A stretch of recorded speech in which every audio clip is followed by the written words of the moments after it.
Some of you following my channel might have wondered what's gone on in the last week. I've been very quiet all of a sudden, and the reason for it is that I lost another really good friend of mine um, early last week. My friend Marvin Calf Robe, who you see here with me in this image, passed away of pneumonia. He had been in a detox clinic and got sick, went to the hospital, and was within 24 hours pronounced brain dead. There was just no blood going to his brain, and so his family had to do what needed to be done and cut off the life support, and so he was passed away. He's about 1 year my senior, so he probably was 44 this year. He's in Blackfoot what I would call Netatua Paka, which means he's my sacred brother. Uh, he's a partner on my beaver bundle. My wife and I take care of the beaver bundle that I know I've talked about several times on my channel. Whenever you're taking care of a sacred bundle in the Blackfoot tradition, you have a husband and wife who have it in their home and are taking care of it, and then you always have a young male partner on it who's like the morning star in the Blackfoot triad, and a very important role in the bundle. And so that's who Marvin was for me. He was a really good friend of mine and my sacred partner. In this photo, in fact, we're getting prepared to do a beaver ceremony. Before you do the beaver ceremony, about the day before, you do a sweat. So right now we're gonna light this big bunch of wood in front of us and heat up some rocks and go into the sweat lodge. And you can see in the far background my teepee. This is set up at Bachtomaksikimi in Waterton Park, Waterton National Park in Alberta. This is where we sometimes do our ceremony. And this was a few years back that I took this picture. But I first met Marvin. He was a student of Ghana studies at Red Crow College. Actually, he was a student of arts and science at first, and then he didn't really trust Ghana studies because he himself, was very strongly anchored in the Blackfoot tradition. So he kind of felt like he didn't need to go to school for that. All the same, he decided to take one of my classes, one of the first years, I think maybe even the first year I was teaching there. And I think the course I was teaching that semester was called Akatapitsinixists, which means the stories of our ancestors, which are the old origin stories that I so love to explore. And this happens to be Marvin's great talent. He's an incredible storyteller. In fact, I think just a couple of weeks ago, I posted on my channel a video of him talking about the history of powwow. So if you watch that video, you can get a sense of like the nuances and the stuff that he knew. When he told stories, he got very into detail, and he had such a amazing talent for remembering and recounting stories that I've never known anybody with quite that degree of talent that he had. There's several recordings that I did with him over the past 3 or 4 years that can be found in the Blackfoot Digital Library online if you just type in a search for Marvin Calf Robe. When I first met him, his Blackfoot name was Kito Kiapi, which is Prairie Chicken Old Man, from one of his ancestors. And then toward the end of his life, he changed his name, his Blackfoot name, to Onistaahsiinaam, which means calf robe, which is another one of his ancestors, very famous ancestor. Typically, in a Blackfoot man's life, he might change his name up to 4 times for different reasons. Just recognition that he's going into another stage in life. Maybe he made a big accomplishment, or maybe he was, trying to escape some danger and needed to set the old identity behind. And I think in Marvin's case, that's what was going on. Kito Kiapi had been a little crazy, and Marvin was always a little crazy. And when I met him, I think he took my class to challenge me. Honestly, he had that grin, like, who's this guy? Thinks he can teach this subject matter, the old stories. But I must have made a good enough impression on him, because before long he was coming to my office after the classes, and we just sit for hours and go over, fine details and nuances and thoughts about different levels of the story and what they meant. And before long, I had hired him on as a research assistant for me on a project where I was studying those old stories. And he played a big role in that research project under the Social Sciences and Humanities Research Council of Canada. He ended up traveling with me to Akron, Ohio to do a 2-day workshop, also with the late Narcissus Blood, on Blackfoot influences on Abraham Maslow. And Marvin had actually been coming up with his own Blackfoot developmental psychological theory. And he tested it out a little bit with an audience of people who are very high up in the APA, the American Psychological Association, who were in attendance at that event. Later on, he and I worked on another project for the Archival Association of Alberta called Seeing with New Eyes, and you can still find that project online, where we were exploring the notion of Blackfoot archives in places, in sacred places, when you combine them with the stories and the songs and the people that would be about the Blackfoot equivalent of a Western archives. It's a living archives more than a static one. And then came the time when Mahoney and I decided we were going to pursue the transfer of a beaver bundle on a vow, so she could escape the danger of her arthritis. And right away, Marvin said that he wanted to be my partner on that.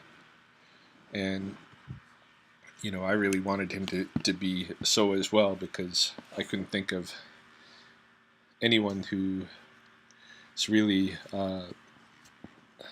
has that kind of grounded knowledge that Marvin always had. And he was always, for him, like native spirituality, it wasn't any of this,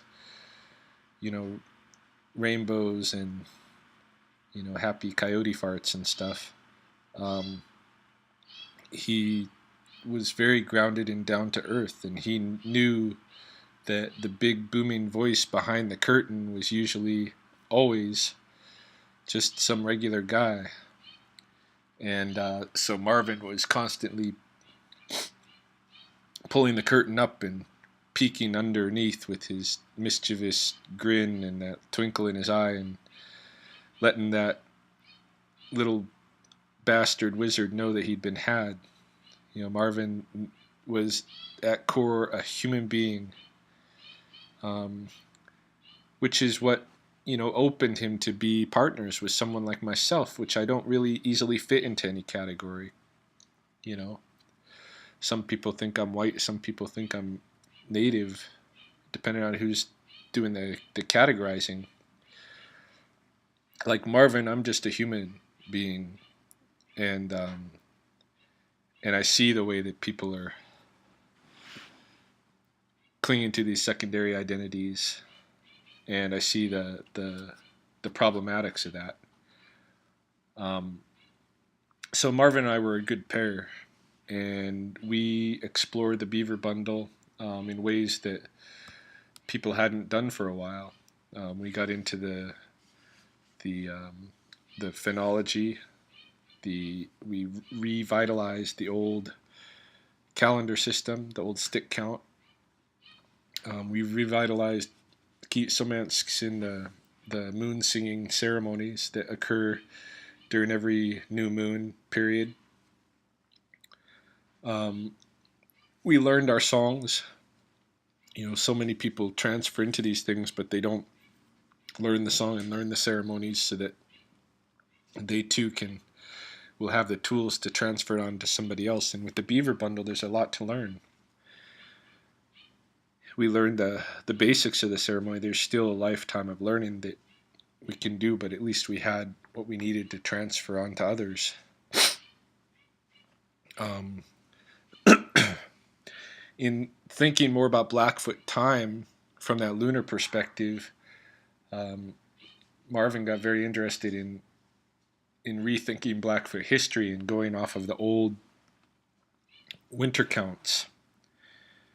And so he started collecting winter counts, and he ended up coming up with a course, a Blackfoot history course that was all based in the winter counts and really had high level instruction about Blackfoot time and how Blackfoot history was recorded and what kind of events were recorded and why.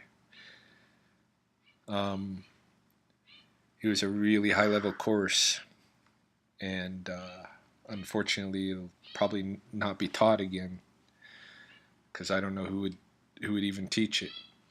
There's one guy down in Montana, Paul Raska, who's done a lot of work with the winter counts. In fact, he's coming out with a book pretty soon. And Marvin worked a lot with Paul, kind of sharing information.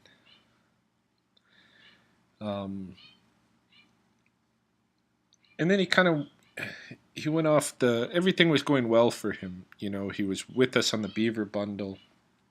He had finished Gunna Studies diploma, and he had transferred over to the university, and he was studying anthropology.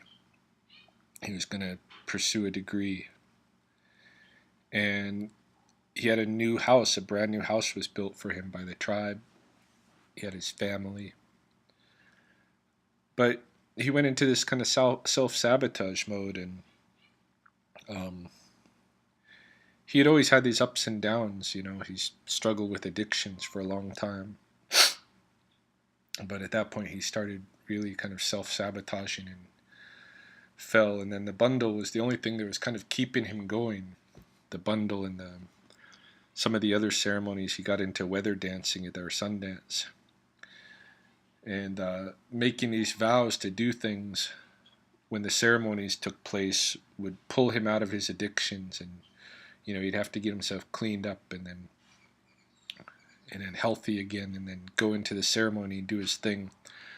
But then often shortly thereafter, he'd fall back into a rut again. So it was back and forth and back and forth. And last couple of years in particular had been very bad.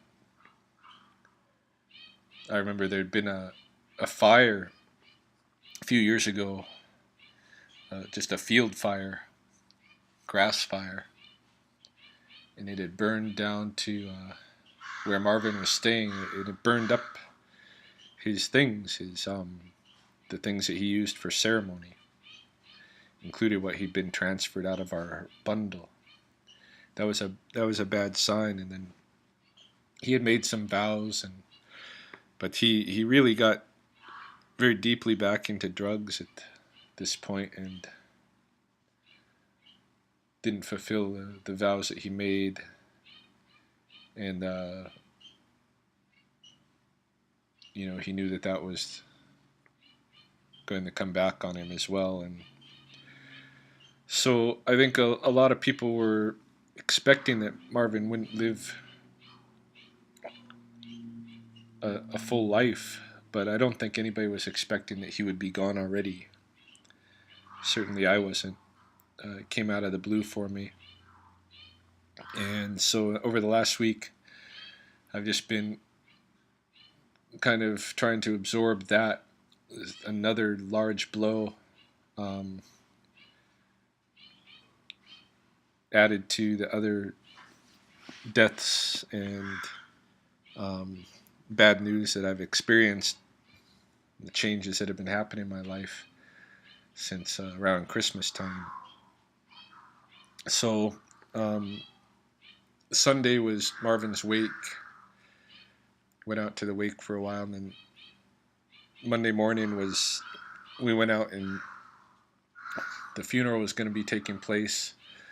Before the funeral, Mahoney and I did a little ceremony with Marvin where I smudged him one last time with the beaver smudge, and I sang him the song, the main song that went with his role with the bundle, which was a song for sacred travel. And then there was the funeral, and I said a few things at the funeral, but I was really choking up and I was having a hard time speaking. But I said what I could. And it was good to see his family, all of his family again. I feel bad for he's left behind 4 kids, several grandkids now. His mom and dad, his sisters. He was the baby of the family, and all the rest of them are survived. So I feel bad for everybody. And I'm gonna miss my friend. I wish, in retrospect, I had done more, like recorded more of his storytelling, which was his big talent.